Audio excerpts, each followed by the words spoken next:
Morning po. So, black coffee po tayo today.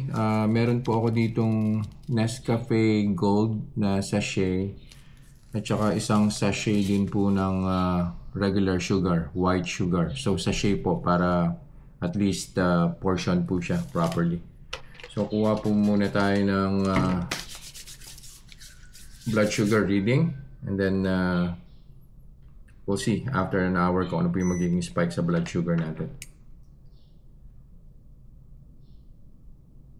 Oops. There you go.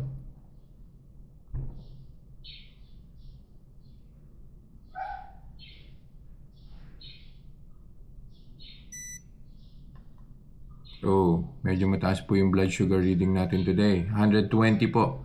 So, inom po tayo ng black coffee with regular sugar, white sugar. Tapos, balikan ko po kayo after an hour and we'll see kung ano po yung magiging spike ng blood sugar. Alright, so I'll see ya. Yun, so naka 1 hour na po tayo. So, it's time to do a blood sugar reading.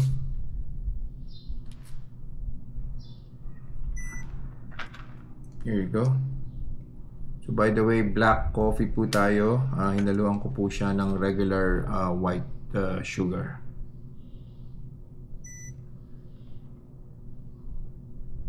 We'll see.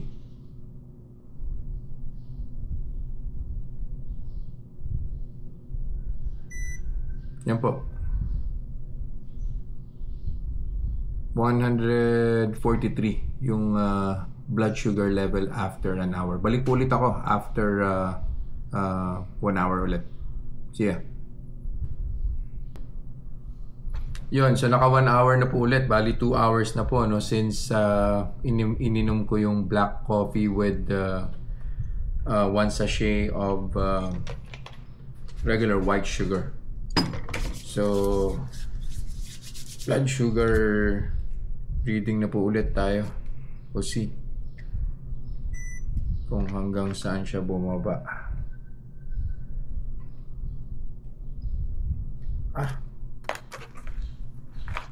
Wala pa palang needle.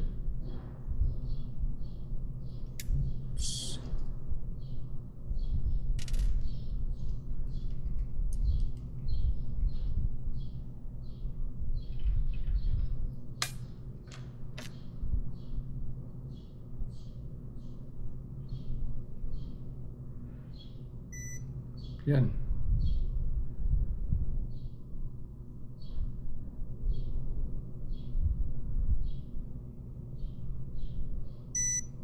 Yan, so 111, tama po ba? Ayan, 111 po yung final reading natin, no? So, instead na mag-spike siya, nag-start po tayo ng 120, ending po tayo ng 111. So, well, isang ano lang naman po kasi ng white sugar so isang sachet lang. So, okay siya. Marirecommend ko po siya, black coffee with 1 sachet of white sugar, pero we have to be cautious kung ano pong isasabay natin do sa black coffee na yun kasi pwede po siyang mag-trigger ng mataas na blood spike if sasabayan po natin siya ng mataas din po, high carb na breakfast.